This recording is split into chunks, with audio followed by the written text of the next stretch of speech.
the lost book that describes life after death in detail. What if I told you that there exists a book, an ancient hidden manuscript, that reveals what happens the moment we take our last breath? Not a theory, not a guess, but a detailed map of the soul's journey beyond the veil. A text so profound that it was once whispered only among initiates, guarded by mystics, and nearly erased from history. Welcome, seeker, to a mystery as old as time itself. Across cultures and centuries, humanity has asked the same question: what lies beyond death?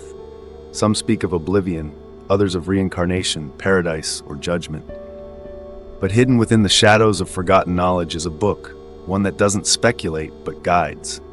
A book that claims to chart the very passage between life and the great beyond.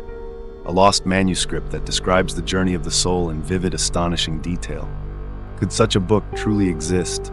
If so, why has its knowledge remained concealed from the masses? And more importantly, what does it reveal about our fate after death? Tonight, we unlock its secrets. Step into the realm of the unseen as we explore the lost book that describes life after death in detail. Historical and philosophical context. The idea that knowledge of the afterlife was once written down, then lost or hidden, is not new. Across the ages, whispers of such a manuscript have surfaced in various cultures, each hinting at an ancient understanding of what awaits beyond the threshold of death. The Egyptians spoke of the Book of Coming Forth by Day, known today as the Egyptian Book of the Dead. It was not merely a funerary text, but a manual, a guide for navigating the perilous trials of the Duat, the underworld. Priests would chant incantations, ensuring the soul's safe passage through shadowy corridors and divine judgments. Tibetans, too, possessed a map for the afterlife.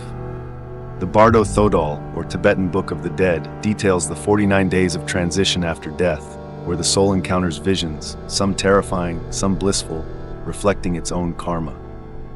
It teaches that recognizing these visions as mere projections of the mind is the key to liberation. But there is another book, one shrouded in even greater obscurity.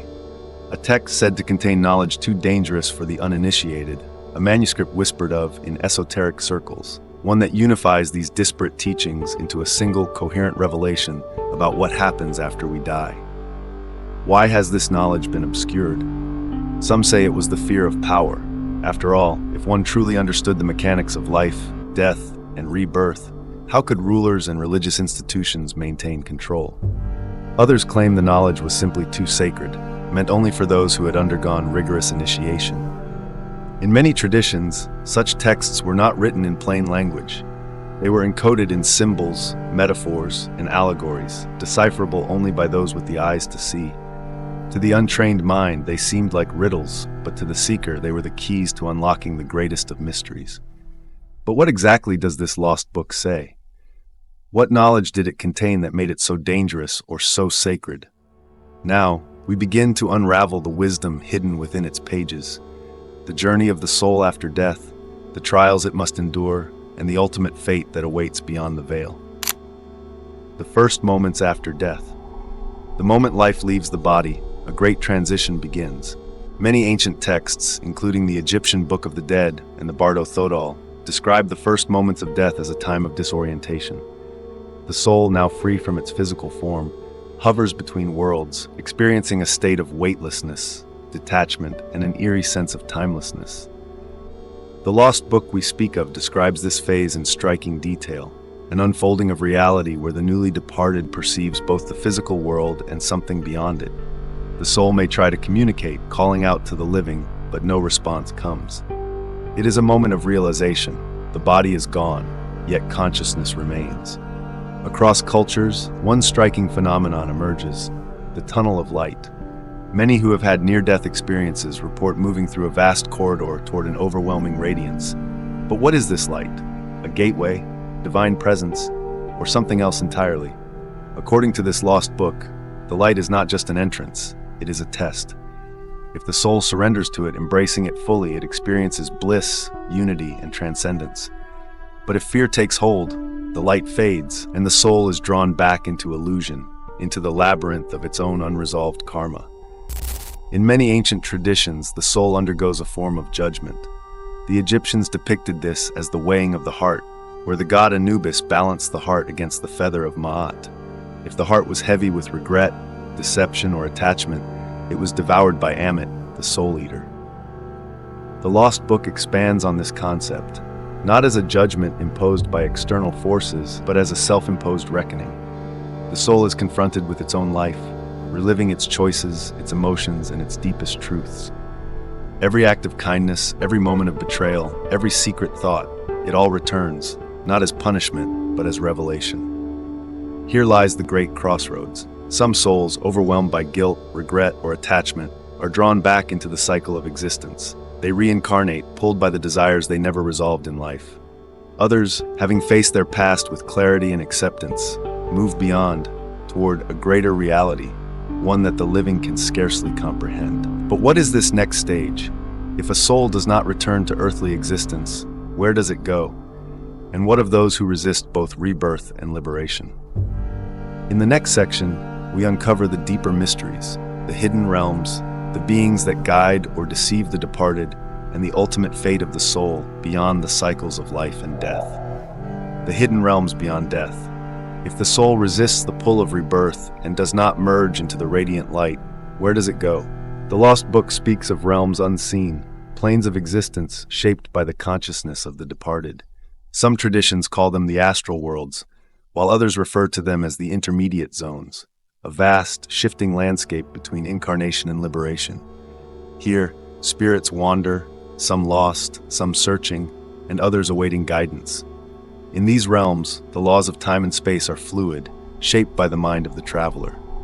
For those who carried heavy attachments in life, these realms may feel like a purgatory, echoes of their desires and regrets forming an endless loop. But for the wise, these realms offer an opportunity to break free from illusion, to dissolve the ego, and to ascend. Who or what resides in these hidden realms? Many ancient texts describe guides, luminous beings who come to aid the soul in its journey.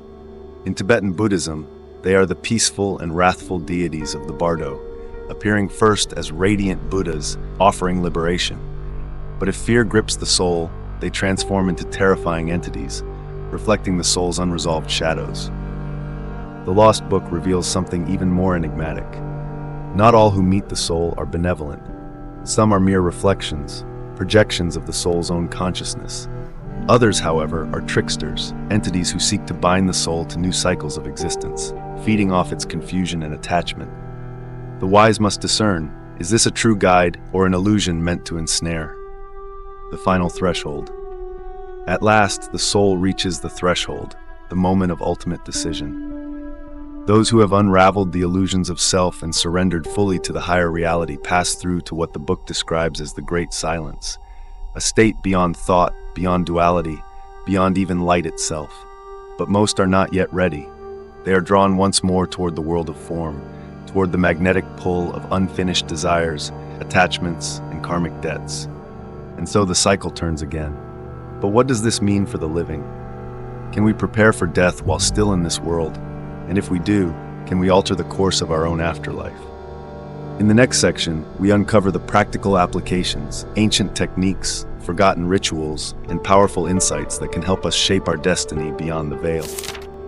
Preparing for death while still alive. If death is but a doorway, then life is our preparation. The Lost Book reveals that the way we live shapes the path beyond. Every thought, every action, every attachment we cultivate in life echoes into the afterlife. But can we consciously prepare for what comes next? The answer is yes. Across ancient traditions, a singular truth emerges. Those who master themselves in life are not bound by illusion in death. This is why the mystics, monks, and sages practice detachment, mindfulness, and deep inner work, not out of denial of the world, but to free themselves from its chains. One of the most powerful teachings found in the Lost Book is the art of lucid dying, remaining fully aware during the process of death. In Tibetan Buddhism, this is known as phawa, a practice that allows the soul to exit the body with full consciousness, moving directly toward enlightenment.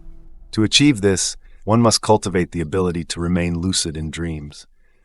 Just as we can wake up within a dream and recognize it as an illusion, we can awaken in the afterlife, realizing that what we see is but a projection of our own mind. Meditation, visualization, and dream work are essential tools to sharpen this awareness. The Lost Book describes the importance of energy control. At the moment of death, the body's vital energy, known in many traditions as prana, chi, or ka, dissolves back into the universe.